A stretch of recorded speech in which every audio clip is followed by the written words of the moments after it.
Chers téléspectateurs, Ouais. nous sommes toujours sur GMTV+, nous sommes toujours dans cette page historique que nous raconte Samuel Banjo. Tu nous dis, Samuel, qu'Amadou Ahidjo a pris le pouvoir au Cameroun contre l'avis des Français. Tu veux que je t'explique? Oui, explique-nous, je ne suis pas seul. Il y a plein de téléspectateurs qui nous regardent là. Bien. Des Africains, des Camerounais, même des Français. Ok, j'ai dit ceci. Mhm. Il y a eu élection qui est menée au gouvernement, Mhm. poste de Premier ministre. Ahidjo a 30 élus. Oui. Mbida en a 20. Mhm. Et c'est Mbida qu'on nomme Premier ministre. Ça obéit à quelle logique? On nomme, qui nomme? La France. La France. Il Oui. faut appeler le chef par son nom. Non, la France. Mais quand on dit on, c'est... L'enfant qui est en CM2 ne comprend pas qui Non, est nous on. parlons de la France et de D'accord. machin, oui. Donc, Ahidjo a 31 personnes qui votent pour lui. André-Marie Bida. Qui sont élus? Qui sont élus? Qui sont ces élus? Donc, qui votent pour lui, 31 voix. André-Marie Bida n'en a 20. que 20. Ouais. Donc, normalement, c'est Ahidjo qui est élu, Très mais bien. la France choisit de nommer André-Marie Bida Premier ministre. Bon, voilà. Alors, pourquoi... D'accord. Vive bon, la démocratie française. voilà. Pourquoi donc Ahidjo est l'homme vendu des Français? Et l'homme qui l'installe contre l'avis de son ministre, Monsieur Ramadi. Jean Ramadier, Mhm. qu'est-ce qui lui arrive? Il a perdu ce poste. On le vire. On l'a congédié en Voilà, France. voilà, on le vire. Donc, doublement pénalisé. Pénalisé d'avoir nommé Ahidjo. D'avoir nommé Ahidjo. Ouais. Et pénalisé d'avoir évincé... André-Marie Bida. ouais, ouais. Raconte-nous comment Jean Ramadier décide d'installer Amadou Ahidjo contre l'avis des autorités françaises à cette époque, s'il te plaît. Gaston Defferre, Gaston ministre Defferre. de la... ministre de la... Non, pas c'est par la coopération à l'époque, Ouais. des territoires, un truc comme ouais, ça. ouais, oui. Des colonies. Pas des colonies, attends, Comment on appelle ça? Ça va. Ah là là. On va retrouver, c'est pas grave. D'accord. Donc, Gaston Defferre qui est en charge des colonies. Oui. On va dire ça comme ça. C'est lui qui dit, ah, est-ce que c'est prudent de donner le pouvoir dans un pays comme le Cameroun à majorité Chrétienne. chrétienne Et animiste. Est-ce que c'est, vous pensez qu'il n'y a pas de risque de machin dans un pays, un musulman à la tête d'un pays qui est largement Animiste chrétien. animiste chrétien? Jean Ramadier, qui était venu pour effectivement préparer l'éviction d'Ahidjo, de mettre en place un gouvernement qui pourrait évoluer vers la reconnaissance de l'UPC. Il arrive sur le terrain et il voit rien que le comportement de Mbida. Hein? Et son fameux discours chez les Bassa. il commence à prendre ses distances, oui. Parce que Mbida, à Boumniebel, là où a été tué Boumniebel, hein, Ramadier et Mbida vont là-bas. Et Mbida et Ramadier avaient dit qu'il faut tout faire pour calmer le jeu, pour amener progressivement l'UPC à éventuellement accepter d'entrer dans un gouvernement. Mbida à Boumniebel déclare ceci: oui, vous les Bassa, les terroristes, les assassins, les maquisards, Oui. si vous continuez, le peuple camerounais va se machin Se lever, oui, Et vous- j'ai publié cela sur GMTV+. et vous massacrer. Et là, Ramadier se dit, waouh, c'est ce mec qu'on me demande de maintenir au pouvoir. Voilà. Et il dit donc, quand il arrive, le gouverneur, le ministre de la France d'Outre-mer, il veut commencer quand Ramadier fait sentir à Mbida que lui, il n'est pas d'accord et il ne peut pas accepter, cautionner ce qu'il a dit. Le ministre de la France d'Outre-mer dit non, laissez-le, il ne faut pas qu'il y ait de changement et tout. Bref, bon, ça obéit à quelle logique? Et le même Ramadier, quand donc Ahidjo, à la suite de ce discours et puis de toutes les situations, décide donc de retirer ces gens du gouvernement, démission du gouvernement. Bon, lui, Ahidjo, on le nomme. Une des raisons pour lesquelles j'avais beaucoup apprécié Kamajo Daniel, c'est que quand le gouvernement Mbida tombe, il dit ce gouvernement de toute façon était mort-né. Tu vois, à cause du comportement de Mbida. Parce que Mbida avait un comportement. C'était un monsieur, moi je l'ai connu, j'étais un peu petit, mais quand on allait machin, sa femme, dans les magasins à Guerpillon, sa femme, un blanc voit sa femme n'enlève pas son chapeau, on le met dans l'avion, on le renvoie en France. Oui, Ah bon? mais c'est un régime terrible. Terrible. Ah oui, oui, oui. Quand il parlait, il ne fallait pas discuter.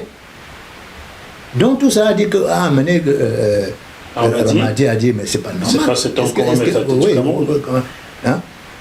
Il dit bon, oui, il dit mais monsieur le ministre lui dit oui, bon, mais voilà quand même il fait quelque chose, trouvez. Il dit non, il dit j'ai fait le tour de ces hommes-là. Celui qui, à mon avis, actuellement paraît être le mieux placé, c'est Ahidjo. D'abord parce qu'il a des élus derrière lui, ils sont majoritaires. Et puis les autres, bon, ils ne divaguent pas comme l'autre, même s'il y a des choses qui peuvent ne pas plaire, il y a quand même une logique dans ce qu'il fait. Et il dit donc, qu'est-ce que vous voyez? Le ministre lui dit, qu'est-ce que vous voyez? Il dit non, pour moi, je ne vois qu'Ahidjo. Je n'étais pas pour ça au départ, mais quand j'ai vu ce qui se passe sur le terrain, les actes qu'il pose et tout, pour moi, c'est Ahidjo. Le ministre lui dit, monsieur, vous laissez tomber, vous n'en faites rien, vous venez à Paris pour qu'on en parle. Il dit, monsieur le ministre, je dis, Ramadi, il dit, monsieur le ministre, dans les circonstances actuelles, si je pars du Cameroun, ça va exploser. Donc il faut que j'aille jusqu'au bout de la mission pour laquelle je n'avais pas demandé à venir au Cameroun. C'est vous qui m'avez envoyé.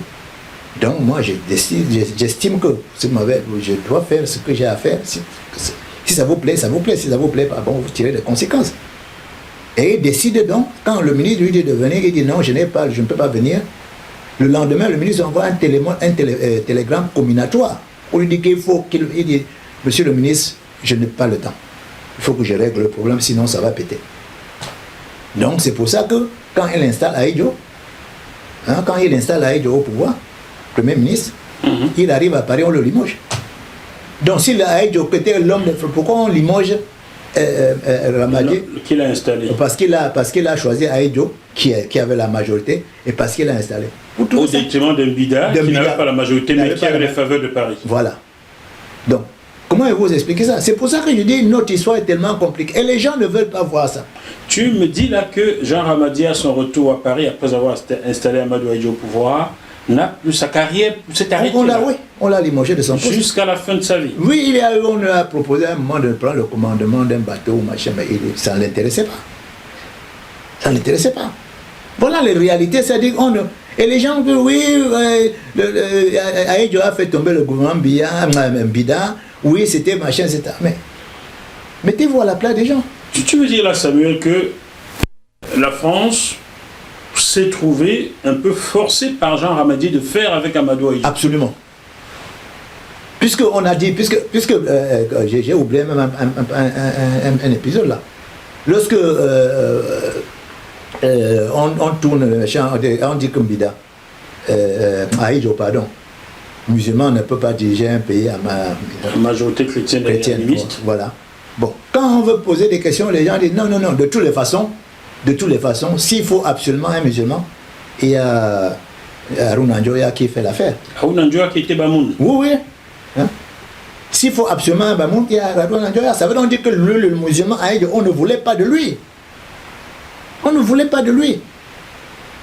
Et les faits lui ont, même si ça n'a pas été une dimension assez importante, les faits ont apporté la preuve que, à part le problème des droits de l'homme, et c'était dans un contexte où il y avait la guerre, où il y avait les assassinats et tout. Je ne suis pas aïdiophile, mais j'ai toujours dit à sa décharge qu'à l'exemple de Roland Félix Moumi assassiné en octobre 1960 à Genève par les services secrets français et suisses, Ahidjo, on l'informait de ce qu'on a fait. La France l'informait de ce qu'elle a fait. Ahidjo n'était pas au courant de certains actes qui étaient posés par l'armée française. Mais je te dis qu'à un moment donné, même l'armée française, Ahidjo a voulu s'opposer à certaines décisions, on l'a mis à l'écart. Mais il a bien pris sa revanche 7 ans après dans la guerre du Biafra. Voilà. Il a dit non à De Gaulle. Le seul homme machin qui a dit non à De Gaulle. Il a dit à De Gaulle non. Ton histoire de guerre du Biafra, là, sont mes frères. Tu comprends? Il n'y aura pas de base chez moi au Cameroun. C'est ça. Et tout ça, on met tout, machin, on mélange tout. J'ai dit non. Je veux bien qu'on fasse le bilan d'un homme, qu'on prenne tous les aspects. Hein? Si je te raconte les anecdotes qu'il y a eu avec le gouvernement Ahidjo, mais c'est incroyable. Il faut préciser que Amadou Ahidjo te connaissait. Il tenait souvent compte de tes analyses quand tu étais à l'ambassade du Cameroun à Paris. Absolument. Pour prendre certaines décisions. Absolument. Il a même un jour pris une décision, il a demandé à l'ambassadeur qu'en pense M. Bajoum. Et l'ambassadeur lui a dit, voilà, j'en avais parlé avec l'ambassadeur. Quand je lui ai expliqué, il a parfaitement raison. Mais dites-lui qu'il ne soit pas offusqué, qu'on ne le fasse pas comme il a proposé. Parce que c'est un dossier extrêmement sensible sur le plan diplomatique. Si on le fait comme il pense, c'est vrai, c'est la meilleure solution, mais il faut tenir compte de l'environnement. Donc, c'est pour ça que je te dis, il faut toujours tenir compte de tous les paramètres. Et nous ne le faisons pas souvent. Les paramètres, on ne les a pas souvent. Parce que chacun se dit, quand je te dis, le problème aujourd'hui du Cameroun, c'est quoi? Tu vois un Benskin, je ne méprise pas les Benskin, parce que je dis un Benskin qui a simplement fait le métier de Benskin. Il achète sa caméra, il vient, il fait ses... Hein, c'est direct. Et on applaudit, mais oui, et on applaudit. Il y a une désinformation terrible dans ces choses-là. Oui. Samuel, en fouillant, oui, ça j'adore fouiller, l'histoire je fouille, je suis arrivé à la conclusion que le refus d'Amadou Ahidjo en 1967 de suivre De Gaulle dans la guerre du Biafra a été le début de ça. Il a signé le début de sa fin en 1967. Ouais. Car dès cet instant, la France est mise à chercher son successeur et 2 ans après, mettait le grappin sur M. Biya. Ouais. Qu'est-ce que tu en penses? C'est tout à fait possible. C'est tout à fait possible, mais parce que je dis mais, parce que Ahidjo, De Gaulle lui-même, Ahidjo n'avait pas fait, enfin, c'était pas un refus frontal. Il n'avait pas fait poser son acte dans l'histoire de dire que bon, toi, De Gaulle, moi je m'en fous. Non. C'est simplement parce que, et c'est là qu'il faut revenir à l'histoire comment dire, de l'indépendance, où on dit qu'Ahidjo ne voulait pas de l'indépendance. On a donné l'indépendance à ceux qui n'en voulaient pas. Ce n'est pas exact dans le cas d'Ahidjo, parce que Ahidjo s'était rendu compte que au nord Cameroun, les Français préparaient déjà la relève, enfin de la solution de l'échange.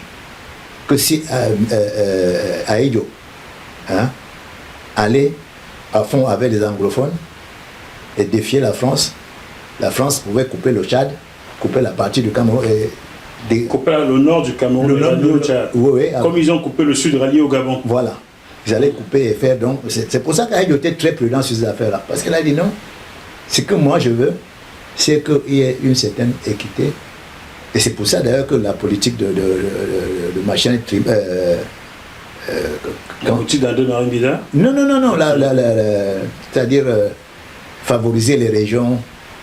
Ah, d'accord. Oui, c'est-à-dire nommer des gens, fermer une élite avec des originaires pour qu'il y ait une certaine équité. Pour que les autres l'équilibre régional. L'équilibre régional, voilà, c'est ça que je cherchais. Donc c'est ça qui lui tenait à cœur. Selon Ahidjo, pas selon Biya, parce que l'équilibre régional de Biya, c'est autre chose. Ça n'a rien à voir avec celle d'Ahidjo. C'est l'équilibre d'une seule région, monsieur. Je vais le dire, ils vont dire, oh, il est en Côte d'Ivoire, mais c'est la vérité. On parle d'Ahidjo. Non, c'est-à-dire que c'était un sujet très, très délicat pour lui. Parce qu'il se disait, bon, et là où je salue l'homme, et c'est pour ça que j'ai un profond respect pour Ahidjo, profond, c'est le monsieur, malgré ses origines douteuses, malgré ce qu'on a dit qu'il est un illettré, ce qui est totalement faux, parce que Ahidjo, c'était un homme, je lui ai acheté des journaux et des livres chaque semaine, il y avait un budget pour ça, chaque semaine. Quand Jacques Chancel a fait l'émission, sa fameuse émission qu'il faisait, Radioscopie. Bon. C'est moi qui avais préparé tout. J'avais tout préparé, et à la dernière minute, les Zinguelais, comme ils avaient peur que moi je le prenne, Zinguelais, le ministre de... Ah, René Zinguelais. Et à la dernière minute, ils ont bloqué pour que je n'accompagne pas l'équipe de Jacques Chancel au Cameroun. Ça a failli d'ailleurs coûter cher, parce que le jour où je les ai accompagnés à l'aéroport, Jacques Chancel me dit, mais où sont tes affaires? J'ai dit, je ne pars pas. Il dit, comment ça, tu ne pars pas? C'est toi qui nous as battu. Il dit, non, j'ai dit, vraiment, il y a un problème à la dernière minute. Il dit, si je savais ça, je n'allais pas venir. Puis il me dit, mais je crois qu'il y a anguille sous roche. C'est que les gens là-bas ne veulent pas que le président sache que c'est toi qui as tout organisé ici. Mais c'est la première des choses que je veux lui dire en arrivant, que cette émission c'est lui qui l'a organisé d'un bout à l'autre. Et il l'a dit à Aïdo.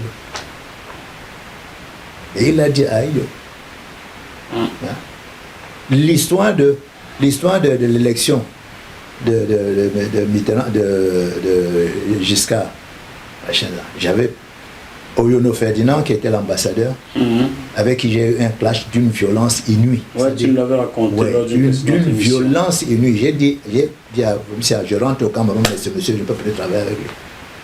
La preuve, c'est que quelques temps après, après un moment, on l'a enlevé, on l'a envoyé à... Ce n'est pas moi qui... machin, on l'a envoyé aux Nations Unies.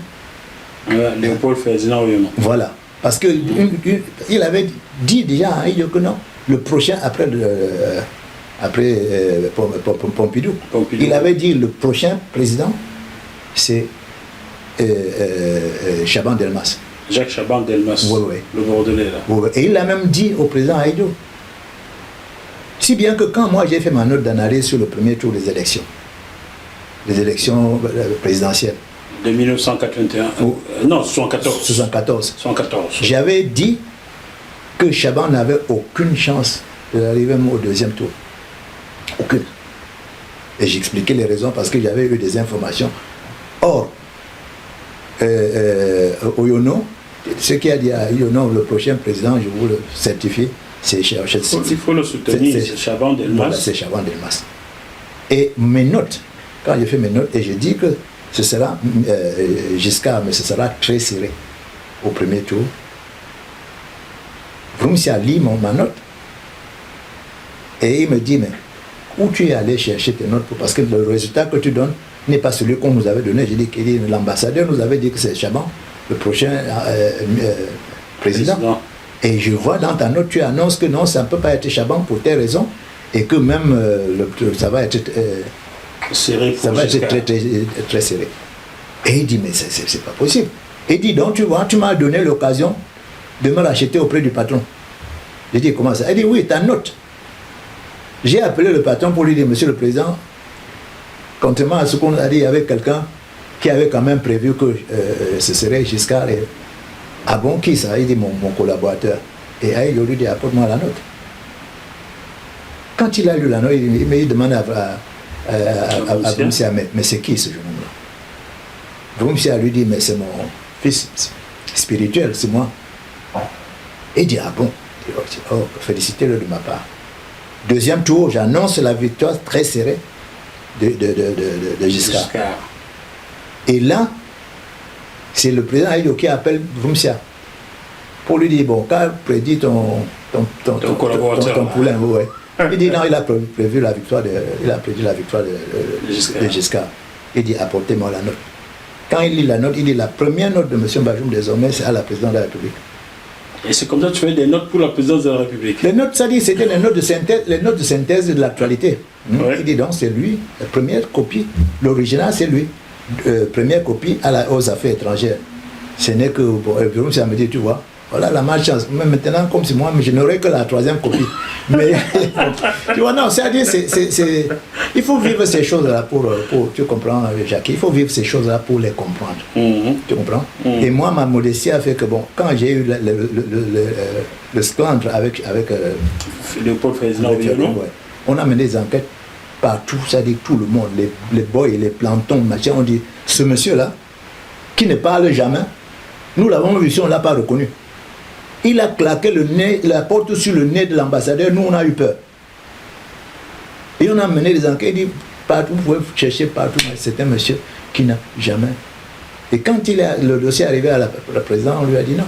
Si ce monsieur qui n'a jamais manqué de respect, tout ça, a posé de tels actes et a réagi de cette façon, c'est que vous y êtes pour quelque chose. Comprends? Résultat, moi, malheureux, comme la malchance dans la vie, tu fais machin, on reste toujours dans son coin. Mais on me dit que quand le président partait, puisqu'il n'a pas eu le temps de régler les problèmes de tout le monde, mais il avait mis mon nom parmi une dizaine de personnes qu'il fallait récompenser avec des postes vraiment de très haut niveau. Et malheureusement, là-dedans, nous avons été trois. Il y a Djondjan Gabriel. Ah, Djondjan Gabriel perd son âme de père, voilà. Qui est parti il y a un peu plus de 2 ans. Lui, on l'a même pas de retraite. On l'a malmené terriblement. Voilà. Le deuxième, c'était mon ami qui m'a donné l'information sur l'arrestation de... Ton ami dont tu ne vas pas donner le nom là. Non, non, Oui, oui. je vais trouver son nom. Tu m'as mis sur la piste. Mais il était bêtis. Et les bêtis ont fait bloc derrière lui. Parce que lui aussi, on voulait le sanctionner. Parce que c'est très proche d'Aïdjo. Et on voulait le sanctionner. Et les bêtis ont dit, vous le touchez, c'est que vous nous touchez. Tous. On ne peut pas accepter. Donc lui, il a recruté, il a eu un poste enfin, directeur de cabinet, enfin directeur de machin dans un organisme d'État. Mais moi, le pauvre, comme tu étais Bamileke. Voilà. Tu es Bamileke, comme le procureur de la Cour suprême, lui, Dieu-Jean Gabriel, qui n'a jamais touché un copec de sa retraite jusqu'à sa mort en novembre 2018, je ne sais plus. Ouais. Vous avez vu comment ça fonctionne au Cameroun? Après, on va dire que, il crie qu'il y a un problème Bamileke au Cameroun. Oui, il y a un problème Bamileke institué par la France et le régime qui est là le perpétue. C'est la vérité. Voilà, vous avez compris. C'est pas moi qui ai parlé. Donc, toi, tu aurais été bêtis, tu aurais eu le poste qu'Aïdjo aurait prévu pour toi. Absolument, absolument. Ils ont même cherché, ils ont fait des tas de trucs. On m'a filé, on a maté des gens. Oui, moi c'est très proche de la famille d'Aïdjo, je ne le cache pas. Je n'ai pas peur de le dire. Tous ceux qui étaient proches d'Aïdjo ont été un peu, c'était la chasse à l'homme, quoi. Oui, bon, moi, ils ont essayé, ils ont tout machin, mais bon, comme moi j'étais un peu plus... Tu sais, la modestie, ça paye. Parce que je n'ai jamais nargué quelqu'un avec le poste de machin, tout ça. Non. La vie, c'est-à-dire, il faut savoir dans la vie être modeste. Mais je dis que notre principale faiblesse à nous les Camerounais, à nous le Cameroun, c'est qu'on ne cherche jamais à comprendre, à voir la vérité. Et on te raconte toujours des histoires à dormir debout. Quand on te dit que Aïdjo avait demandé qu'on appelle la tête. C'est le prochain chapitre. Voilà. Le Sedafana. Restons un peu sur cette histoire, le fait que toi qui étais dans la shortlist laissée par Amadou Aïdjo, lui, Gabriel Diodjan, qui était aussi bazou comme toi. Oui, c'était un cousin. C'est un cousin à toi. Ouais. Il est mort, heureusement que sa fille a fait des études ici. Je salue Adeline, j'espère que tu vas bien, je t'embrasse fort. Heureusement que ses enfants sont venus en Europe et ont un peu prospéré, sinon ils seraient morts dans la misère au Cameroun. Oui. Donc vous, parce que vous étiez Bamileke, on vous a évincé et on vous a presque pourchassé. Aujourd'hui, on parle d'encadrer la diaspora camerounaise. Ça se discute en ce moment entre eux au Cameroun là. C'est au point où des gens sortent déjà des songos, sollicitent des émissions chez moi pour venir demander qu'il y ait 18 postes de députés, 10 sénateurs de la diaspora. Oui, André Inda était sur ce plateau il y a quelques jours pour cela. Je lui ai demandé est-ce qu'il essayait de se positionner. Il m'a dit non, mais bon, c'est comme si on sait que la diaspora camerounaise aujourd'hui est en majorité Bamileke. Toi qui vis en Europe là depuis, est-ce que tu confirmes ce que je dis là? Bon, je pense que oui, mais comme je ne... J'ai pris un peu mais j'ai du recul par rapport, mais bon. Est-ce que cette histoire de binationalité qui traîne depuis des années n'est pas due au simple fait que la majorité des Camerounais de l'étranger sont pas Bamileke et qu'on veut punir? J'appelle le chien par son nom. Mais je pense qu'il n'y a pas de doute là-dessus. Sinon, pourquoi aujourd'hui en France jamais un Bamileke ne sera au pouvoir? Pourquoi? Voilà. C'est ça le problème. Les Bamileke sont-ils les Camerounais ou ils sont Tchadiens? Il faut les envoyer, comme avait dit Lamberton, d'où ils venaient. Ils venaient d'où là? D'Israël? Je vais te dire une chose. Tu comprends?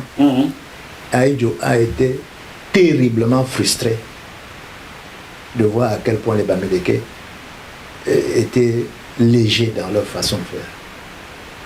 Il dit ceci.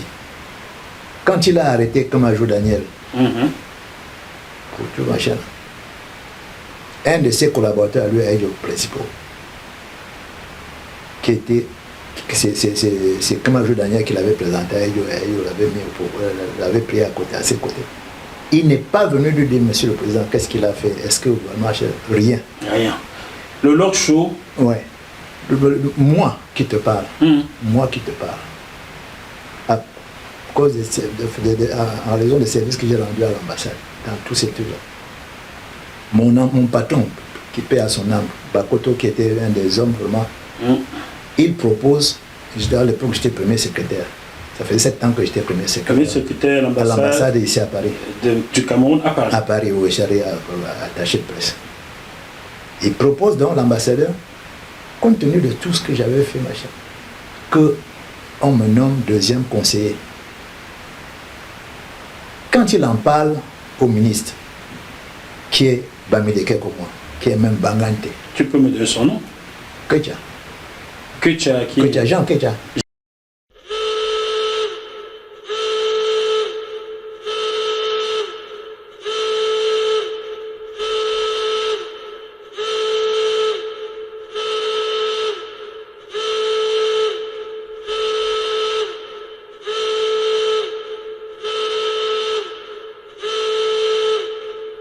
du même département là. Oui. Il a répondu quoi?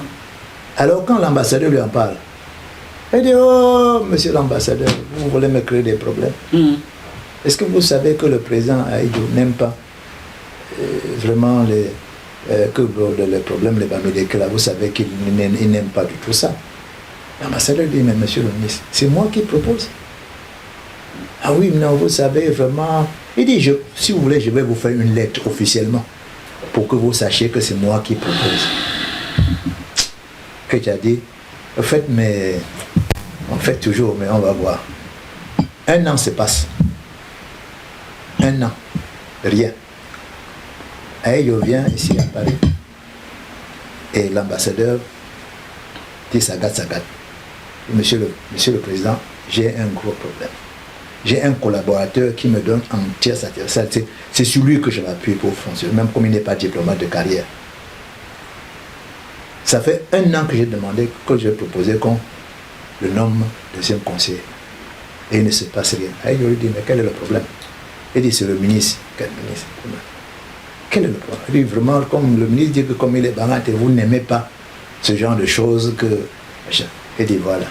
Il dit, c'est toujours la même chose avec les Bamileke. Ils ne veulent rien faire pour leur... Pour les leurs. Ouais. Et ils mettent toujours sur moi. Il dit, bon, comme je rentre au pays demain, après-demain, envoyez-moi un telex. Vous mettez seulement dossier Bajoum Samuel. Ça a été fait. Dès que le président a reçu le telex, hein, il a appelé l'ambassadeur et dit, je viens d'avoir le telex, machin. Je vais donc demander qu'on prépare le texte. Et il fait une chose exceptionnelle, parce que les textes comme ça, c'est le secrétaire général de la présidence qui les prépare. Or, dans mon cas, Aïdjo appelle Ketia. Monsieur le ministre préparait un décret nommant monsieur Bajoum deuxième conseiller. C'était pour que Ketia sache. Oui. Oui. Il est encore en vie, ce Ketia. Non, il est mort. J'aurais aimé qu'ils soient en vie pour entendre ça. Il est mort, oui. Et on m'a donné deuxième conseiller. Il avait déjà donné des ordres que, en ce qui me concerne, que je lise des notes diplomatiques. Parce qu'il m'a dit, c'est même sinon j'aurais été nommé avant. Parce qu'il dit, comme il n'est pas diplomate de carrière, bon, on ne peut pas lui confier une grande ambassade. Par contre, il faut lui dire de préparer les notes, de lire régulièrement pour voir comment ça se passe. Et comme ça, si on peut lui donner un poste, dans un poste technique, d'un nommé ambassadeur dans une mission technique. Comme ça, il va faire ses ordres. Voilà. Et ma côté vient me dire à ma grande supérieure, il ne m'a pas expliqué décemment. Quand tu as du temps, prends les notes diplomatiques, tu lis, tu essaies de t'imprégner. Waouh! Chers téléspectateurs, vous en apprenez en regardant ces émissions et j'adore recevoir des personnes comme toi qui disent des choses, qui apprennent des choses aux Camerounais. Ouais. Les enfants s'appuieront peut-être là-dessus demain pour écrire leur mémoire aussi ou en ça. Voilà en quoi c'est important. Bon, le coquille là, est-ce que ça passe? Oui, je suis plein. Tu t'es rempli? Oui, tu sais, le tarot était costaud. Hein? Bon, ben écoute. Le tarot était... C'est pas grave alors, je vais le déposer là. Tu vas t'en occuper. Si jamais ça te dit encore, c'est tellement bon le coquille là. Hein, comme on allait parler d'un Konsamba et de ton frère, ton oncle, Gabriel Kémajou qui a été mis en Konsamba, voilà pourquoi j'ai commandé le tarot et le coquille. Bon, tu as bien le coquille c'est beau. Tu as bien fait. Hein? Tu as bien fait. Voilà. Coquille, ouais. Comme ça qu'on ne m'accuse pas que j'ai mangé seulement le tarot. Moi je mange tout. Hein. Le jour où j'ai mangé au pomme sans ici, personne n'a rien écrit. On n'écrivait pas sur mon tarot. Autre chose. première élection après en 60 ans. Le gouvernement, l'élection, la formation du gouvernement s'est faite à l'Assemblée, par l'élection, et Ahidjo est donc élu président. La première élection présidentielle, c'était suffrage indirect. Donc Ahidjo devient donc président. Il demande, il regroupe les responsables militaires qui étaient avec lui. Il leur dit, trouvez-moi un représentant que je le nomme Premier ministre. Voilà. Je connais l'affaire là. Voilà. Mais dis quand même pour les téléspectateurs ne connaissent pas. Voilà, il dit, écoutez, désignez un de vous, parce que vous m'avez appuyé, vous m'avez toujours appuyé, proposez un des vôtres, consultez-vous et proposez un des vôtres pour que je le nomme Premier ministre, pour qu'il dirige mon gouvernement. Les gars se réunissent et le choix tombe sur Kanga. Kanga Kanga, Victor. Joseph ou Victor aussi. Non, Victor, qui était ministre, qui était un économiste et tout. Ça tombe sur lui. Bon. Kamajo Api, qui était à l'Assemblée, qui a été président de l'Assemblée, qui a été même maire de Konsama, qui a remplacé Kamajo à la mairie de Konsama. Kamajo Api. Il sort donc le machin et va voir Ahidjo. Ouais. Voilà, monsieur le président, c'est pour ce que vous nous avez demandé, oui. Voilà, c'est-à-dire qu'on s'est réunis, notre choix s'est porté sur Kanga Victor. Bon, alors proposez-le officiellement, parce que nous, on s'est dit qu'il y a un problème, monsieur le président. Quel est encore le problème? Lui, il est jeune, il vient de terminer, il vient de machin, c'est attendez que moi, je suis dans les arcanes politiques. Donc il voulait que ce soit lui. Alors si c'était moi, ce serait... je pense que ça irait mieux. Et Ahidjo lui dit, mais vous me le dites, je vous ai demandé en public, vous étiez machin, de choisir quelqu'un. Bon, vous dites qu'ils ont choisi déjà, et vous voulez que je change pour vous. Et vous êtes que dans la dictature, machin, vous voulez que je vous impose quelqu'un qu'on n'a pas choisi. Mettez-vous d'accord. Si vous êtes machin, vous venez tous pour me dire, monsieur le président, après, voilà notre choix, et puis, etc. Ahidjo a attendu 3 jours, personne. Il dit bon, ils n'en veulent pas, il a nommé Assalé. Charles Assalé. Ouais. Donc c'est Victor Kanga qui a été Premier ministre, oui. Mais comme les Bamileke avec les tournures, les faux trucs, les fourberies là, ont tardé, on a nommé Assalé. Voilà. Et Assalé qui au départ était contre Ahidjo. Et après, bon, Kanga